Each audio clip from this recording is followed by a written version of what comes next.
The restaurant was nearly empty. Soft jazz whispered from the ceiling speakers, mingling with the clink of silverware being stacked. Ethan wiped sweat from his brow as he approached the final table, tucked by the window, the city lights flickering behind it. A young couple had just left, laughing, carefree, leaving behind half-eaten crème brûlée and a lipstick-stained napkin. Ethan gathered the plates quietly. From under the table, something shimmered. He crouched, reaching into the shadows, and froze. A gold bracelet. Delicate. Heavy. Clearly expensive. The kind you don't forget. He turned it over in his palm. On the inside, a name etched in cursive. Margot. Behind him, Miguel, the dishwasher, called out from the back. "You good, E?" "Yeah," Ethan replied, still staring at the bracelet. "Just closing up." He slid it into his pocket slowly. His breath caught in his throat. Rent was late. Groceries were thin. His daughter's school trip was this Friday. No one had seen him pick it up. And yet, his fingers tightened around it, then loosened. He pulled it back out, placed it gently on the folded napkin, and stared. Outside, the neon Café Lumière sign buzzed like a conscience. Ethan whispered, more to himself than anyone else, "You're not that man." The bracelet lay there, gold and accusing. He exhaled, picked it up again, but this time with intention. "I'll return it tomorrow," he said under his breath. Miguel peered in. "You say something?" Ethan pocketed the bracelet again. "Yeah, last table's done." As he flicked off the dining lights, the bracelet pressed against his chest. He didn't know it yet, but tonight, something had shifted. Something far heavier than gold. The hallway light flickered as Ethan unlocked the door to apartment 3C. The building moaned like it resented being lived in. Paint chipped off the walls. Someone's old bicycle blocked the stairwell. Inside, the air was warm, familiar. "Daddy?" came a sleepy voice from the couch. He turned, smiling. "Hey, Peanut. I thought you'd be asleep." Mia, his 9-year-old daughter, sat up, blanket still wrapped around her small frame. Her hair was messy, her cheeks flushed. "I waited," she whispered. "I wanted to show you something." She pointed to the kitchen table.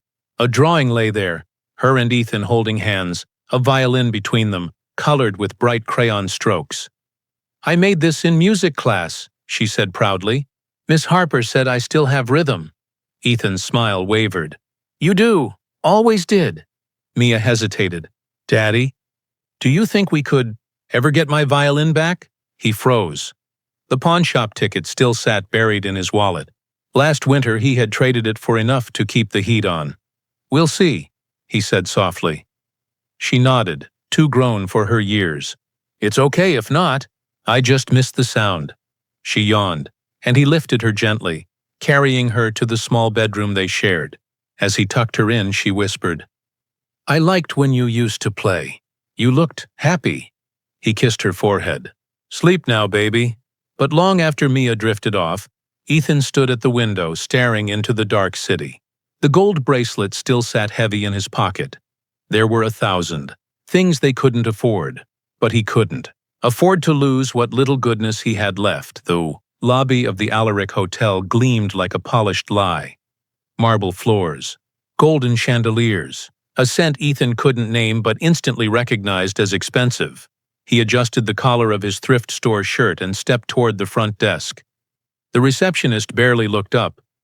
"I'm here to return something," Ethan said, clearing his throat. She gave a once-over. His shoes, his patched-up jeans, the nervous way he held himself. "Lost and found's in the back," she replied flatly. "It's not mine," he said, placing the small velvet pouch on the counter. "A woman named Margot dropped this last night at Café Lumière." The receptionist lifted the pouch, opened it, and immediately straightened. "Wait here." She vanished through a side door, leaving Ethan standing in a silence that felt more like judgment. He glanced around, people in tailored coats, sipping lattes, walking like the world bent for them. When the door opened again, it wasn't the receptionist who returned, it was her Margot, elegant, composed, but as her eyes locked onto Ethan's face, something cracked. "You," she whispered. I found this under your table, he said, holding out the bracelet. She didn't take it. Just stared. You have your mother's eyes, she said softly. Ethan blinked. I'm sorry? Margot's hand trembled as she finally reached for the bracelet, brushing his fingers. The weight of her gaze made the marble floor feel like ice. I need to see something, she murmured, fumbling into her purse. Ethan watched as she pulled out a worn photograph, and before she could even show it to him, her knees buckled. Ma'am, the receptionist cried. The photo slipped to the floor. Ethan stared at it. It was him. 10 years old, smiling, standing beside his mother. Call an ambulance. The receptionist's voice shattered the silence. Margot lay motionless on the polished marble, one hand still clutching the photograph, the other limp against the cold floor. Ethan knelt instinctively, his calloused hands hovering uncertainly. She saw the picture and, he stammered. The receptionist pushed him aside. Sir, please step back. But Margot's eyelids fluttered open. Her lips trembled, and when she spoke, her voice was fragile, like something breaking under years of weight. Your name, she whispered. What's your name? Ethan? Her eyes filled instantly. Ethan Whitmore? He frowned. No, Ethan Cole. Her breath caught. For a moment it looked like she might faint again. People gathered around, murmuring.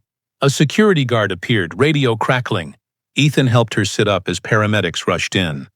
I'm fine, she insisted weakly, but her eyes never left his face. Please, don't leave. The paramedic asked for her pulse, her name, but she barely responded. She was still looking at Ethan as if time had folded in on itself. He shifted awkwardly, heart pounding. Look, ma'am, I didn't mean to. She reached for his hand, fingers trembling. I thought you were gone. He froze. I don't understand. Tears pooled in her eyes. You look exactly like... Her voice broke. The paramedic interrupted. Ma'am, we need to get you to the hospital. Margot's grip tightened around Ethan's wrist. Wait, please, she whispered. Don't go. The photo still lay on the floor, face up. Ethan's eyes fell on it again. His breath hitched. It was him. The same brown eyes. The same freckle by his temple. Standing beside a woman, his mother, outside a small brick house he hadn't seen since childhood. Rain blurred the hospital windows. Machines beeped in rhythm with Margot's uneven breathing. Ethan sat in the visitor's chair, still in his work clothes, unsure if he should even be there. Margot stirred, eyes fluttering open. You stayed, she whispered. Ethan nodded hesitantly. Didn't feel right to just leave? Her gaze softened, but the weight behind it was unbearable. You remind me so much of someone, she said, voice fragile. Someone I loved. Once. She reached for the photograph resting on the bedside table and traced her finger along the image. Your mother, Claire, she worked for my family. Ethan froze. My mom worked at a hotel downtown. She cleaned rooms. Margot smiled faintly. Yes. And she played piano when no one was around. You'd sit beside her, pretending to conduct the orchestra. I remember you in suspenders too big for your frame. Ethan's world tilted. You knew us? Her eyes glistened.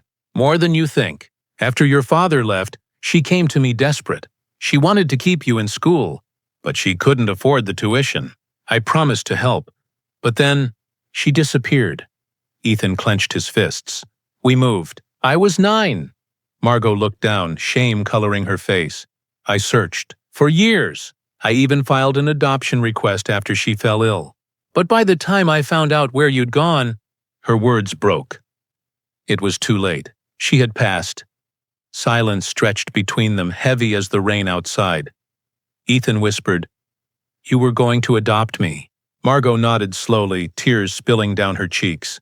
I should have fought harder. Her voice trembled, cracking open years of regret. I should have adopted you, Ethan.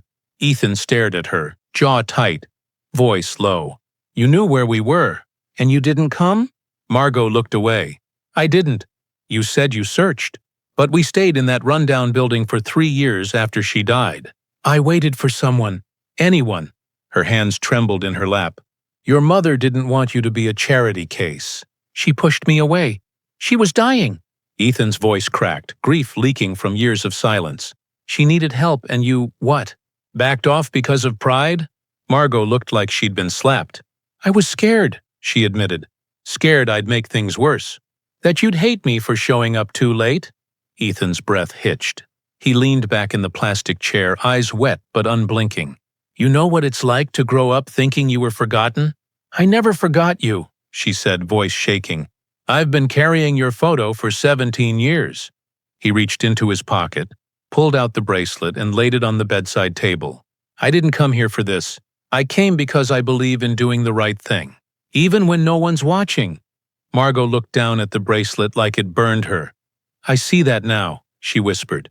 You turned out good, Ethan, in spite of me. He stood up. No, because of her. She reached for her purse, pulled out a checkbook. Let me at least. Ethan held up a hand. Don't. She paused, mid-writing. Please. He turned toward the door. Some things money doesn't fix. And with that, he walked out, leaving behind the bracelet, and the weight of everything unsaid. The bus ride home was quiet. Ethan sat by the window, city lights flickering across his tired face. He watched people walking dogs, holding lattes, laughing behind glass storefronts, lives cushioned by safety. His hands still smelled faintly of bleach from work. She was going to adopt me? He thought, pressing his forehead to the window. He remembered the day his mother coughed blood into a napkin and smiled like it was nothing. He remembered learning how to make oatmeal because no one else would. And now, the woman with the polished nails and silk blouse wanted to write a check. No. She wanted to rewind time, but time only moved forward. Back at the apartment, the hallway reeked of old paint and someone's burnt dinner. Ethan opened the door quietly. Mia was asleep, a book still resting on her chest. He kissed her forehead and pulled the blanket higher. A soft knock came at the door. He opened it slowly. A man in a suit stood there holding an envelope. From Ms. Margot, the man said, offering it with a slight nod. Ethan took it warily. What is this? She said you'd know what to do with it. Ethan closed the door behind him, locking it. He tore open the envelope. No money. Just a letter, and a velvet case. He opened the case, his breath caught. Inside lay Mia's violin, the exact one he pawned last winter. Polished, restrung, his eyes welled. The note was short. I can't change the past, but I can return what was taken. For her. Margot Ethan sat on the floor beside Mia's bed, holding the violin like a memory.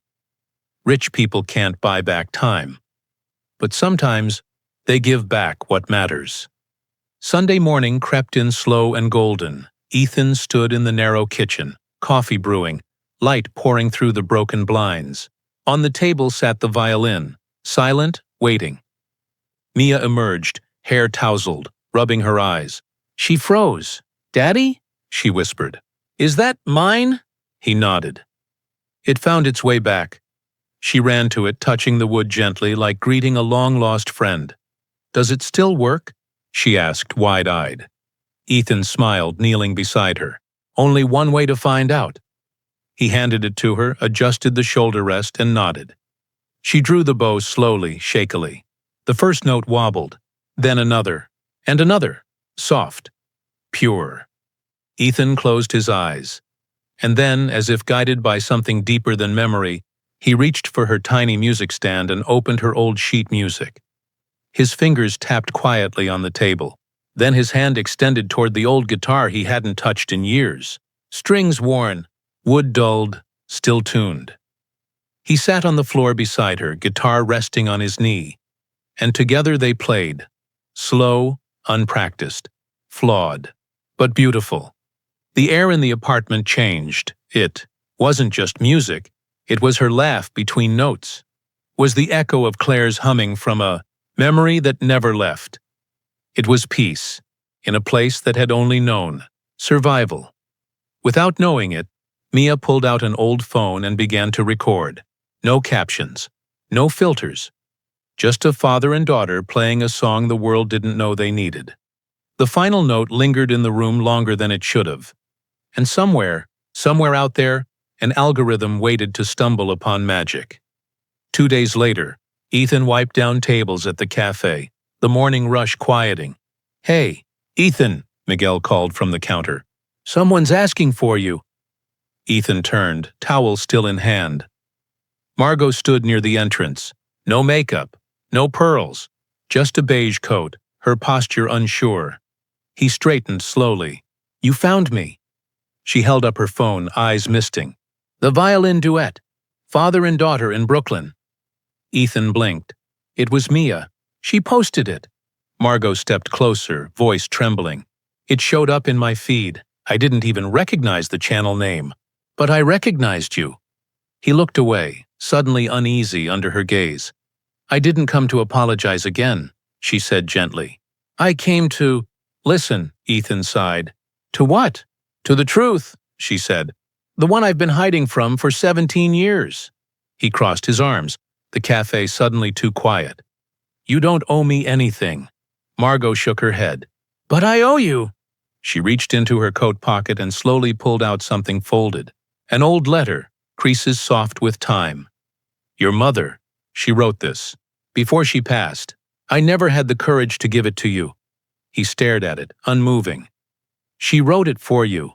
Silence stretched between them. "I thought I'd lost you once," Margot whispered. "But watching you and Mia, I realized I lost you twice. Once when I let you slip away, and once when I was too afraid to come back." Ethan took the letter, hand shaking. "I don't know what you're hoping for," he said quietly. Margot smiled faintly, eyes wet. "I'm not hoping for anything, except maybe a second chance to be part of your life." The cafe was closing. Ethan sat alone in the back booth, the envelope in his hands, thin, yellowed, fragile like memory itself. He stared at it for a long time. His name was written in neat cursive. "Ethan, for when you're ready." He opened it slowly. Inside, one page. His mother's voice returned to him. Not through sound, but through the rhythm of her words. "My dearest Ethan, if you're reading this, it means life didn't go the way I wanted it to. I'm sorry, baby. Sorry I couldn't stay longer. Sorry I had to leave you with more questions than answers. I tried to be everything for you. Father, mother, teacher, protector. And I know I failed some days. I was tired, son. But I never stopped loving you, not even for a second. If Margot ever finds you, please listen." She tried to help. "I was too proud. I was scared you'd be taken from me. I thought I had more time. I told her no, but I prayed she'd come anyway. She didn't. I know that hurt. But pain like that, it never starts in cruelty. It starts in fear. Don't carry my regrets, Ethan. Carry your own dreams.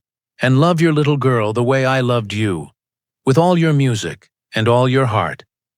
If she finds you, forgive her, not for her, for you. Love always." Mom Ethan folded the letter with trembling hands, tears streaking his face. He didn't cry loud. He didn't break down. He just sat there, still, like the boy he used to be, waiting for a mother to return through a locked door. But this time, her voice had found him. A week passed. Margot stood outside the cafe again, waiting, unsure if today he'd speak to her like a son or a stranger. Ethan stepped out with Mia beside him. The child skipped ahead, violin case bouncing at her side. Margot smiled at her. "Hi, Mia." Mia smiled politely. "Hi. Are you my dad's friend?" Ethan stepped in quickly. "Mia, go grab your sheet music.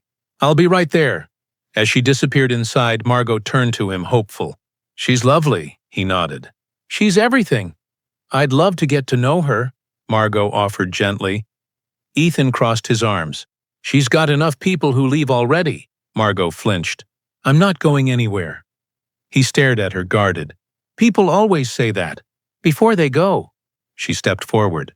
"Ethan, I don't want to force anything. I just want to be part of your world. If you'll let me." His eyes stayed hard. "You don't get to want things." Silence settled. Heavy. Real. "Ma'am," he said finally, voice even. "You brought the violin back. I'm grateful. But don't confuse that with family." Her eyes dropped to the ground. "You still call me ma'am." "What else would I call you?" "I don't know," she whispered. "I hoped, maybe one day, you'd call me something else." Ethan didn't answer. He turned to go. But before he stepped back inside, Mia peeked through the glass door and called out, "Dad, is that my grandma?" Both adults froze. Margot's eyes welled. Caught between joy and heartbreak, Ethan looked back once, long enough for her to hope. But he said nothing, and the door closed behind him. Rain tapped gently. Against the cafe windows, Ethan wiped the espresso machine while Mia hummed a soft tune. Flipping through her sheet music near the back, the bell above the door jingled. A tall man in a navy pea coat stepped in, clutching a sleek folder. "Ethan Cole?" he asked. Ethan turned. "Yeah?" The man offered a card. "Eastbrook Conservatory of Music. We received an audition tape for a young violinist, Mia Cole." The selection committee was impressed, especially with her tone and phrasing. Ethan blinked. "Wait, what tape?" The man opened the folder and pulled out a printed still from the viral video. Ethan and Mia playing together, sunlight streaming behind them. "We don't usually accept unsolicited submissions, but someone on our board made sure it was reviewed." Ethan's heart pounded. "Who submitted this?" She asked to stay anonymous. "But she left this." He handed Ethan a sealed envelope. Inside, another handwritten note. "You said money can't fix everything. I believe that now. So I gave her something else. A door. Whether she walks through it is up to you." Ethan sat down slowly, breath shallow. "She's been invited to audition?" The man nodded. "This Saturday. We'd love to see her in person." Ethan looked toward the back, where Mia was practicing finger positions on air. He blinked hard. "You think she has a chance? With her heart? And that tone?" The man smiled. "Absolutely." As he left, Ethan stood motionless, letter in hand. Mia peeked over. "Who was that?" Ethan smiled, eyes full of disbelief. "Someone opening a door we didn't know existed." The Saturday lunch rush was heavier than usual. Ethan moved between tables with practiced grace, balancing plates, clearing cups, refilling water. A family of 5 tipped in quarters. A man on a laptop left nothing. But Ethan didn't mind. He never did. This job, for all its exhaustion, paid just enough to keep the lights on, and Mia's shoes laced tight. As he wiped down a corner booth, Miguel nudged him. "Hey, you get table 9? "Not yet." Some guy left in a hurry. Didn't touch his coffee. But Miguel handed him a check holder. "He left this." Ethan opened it. His breath caught a $100 bill. Then another. And another. 5 total. And beneath them, a note handwritten in elegant script. "Invest in yourself. I believe in you." M, no address, no return name, just the letter M. Ethan sank into the booth. The smell of untouched coffee still lingered, mingling with fresh linen and lemon cleaner. He held the note like it was heavier than the bills. Not because of the money, because of what it meant. She had been here, quietly, without drama or expectation. No cameras, no apologies, just belief. For someone like Ethan, that felt rarer than gold. He folded the money slowly and tucked it into his wallet. But the note he kept separate, placing it gently inside the same pocket that once held her bracelet. Later that night, he would find Mia sketching violins in her notebook and quietly tell her they had somewhere important to be tomorrow. But for now, he sat in the quiet booth, for the first time in years, wondering what it might feel like to hope again. The Eastbrook Conservatory stood like a castle. Stone archways, ivy-covered walls, and a banner that read, "Spring Youth Auditions. Welcome." Ethan held Mia's hand as they crossed the marble lobby. She wore her second-hand dress, hair in a neat braid, violin case clutched to her chest like armor. She looked up at him. "Do you think I'll be good enough?" He knelt to her level. "You already are." A staff member approached, smiling. "Mia Cole? You're next." Mia inhaled sharply. Ethan placed both hands on her shoulders. "Don't try to be perfect," he whispered. Just play what's in your heart." She nodded and disappeared through the double doors. Ethan waited outside the hall, heart pounding louder than any orchestra. Other parents sat with clipboards and programs. One whispered into her phone, bragging about private tutors. He looked down at his hands, still calloused, still carrying trays. But they'd carried her here. From behind the doors came the first note. Soft, then the next. Steady, and then a crescendo that silenced the hallway. One of the judges turned slightly in his chair, lips parted. Ethan leaned in, eyes glassy. He recognized the melody, Claire's favorite lullaby, the one she used to hum while folding laundry. A minute passed, then two, then silence. Mia emerged, face flushed, lips trembling. He stood. "Hey, what happened?" She smiled through the tears. They stood up. "They clapped, Dad." He knelt and pulled her into his arms. "I'm so proud of you." Behind them, a woman lingered just outside the glass door, watching. Margot, hands clasped tightly in front of her. She didn't wave. She didn't interrupt. She waited, unsure if she was welcome in this moment. But Ethan saw her, and this time he didn't look away. The park across from the conservatory was quiet. A few leaves fluttered from the early spring trees, catching sunlight like gold foil. Ethan sat on the bench beside Margot. Neither spoke at first. Mia played nearby, twirling in the grass with her violin case swinging at her side, unaware of the decades pressing between the two adults. "I didn't expect you to come," Ethan said finally. Margot's hands were folded tightly in her lap. "I didn't expect to be invited." "You weren't," he replied, voice calm but not cruel.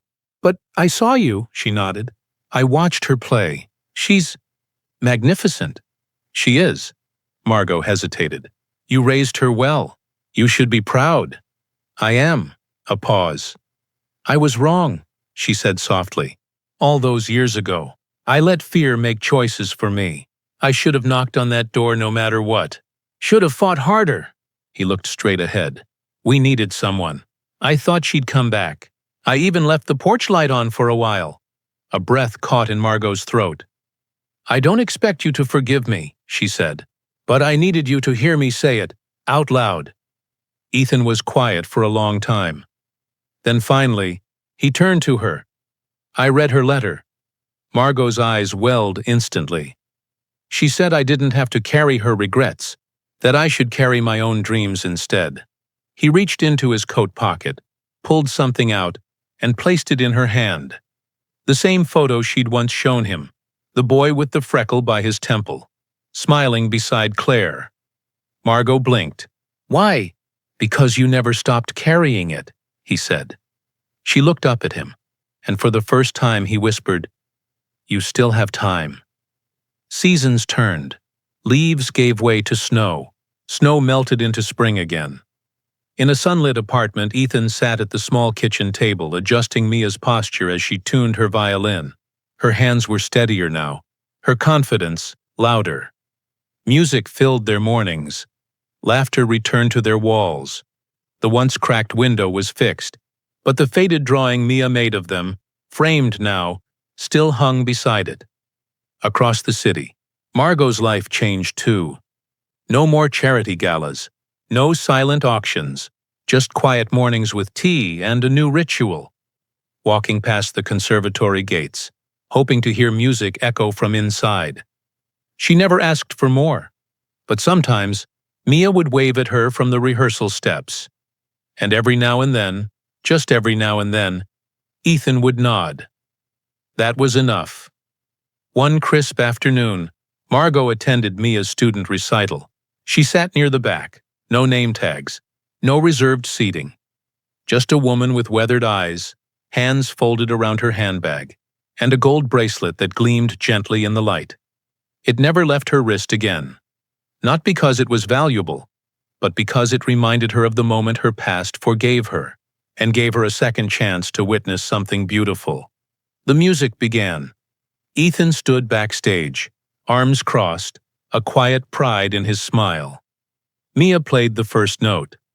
Margot closed her eyes, and for the first time in years, She didn't see a mistake, or a ghost from the past. She saw a boy, growing into a man who chose dignity over resentment, a girl who turned pain into melody, and a future that finally included her.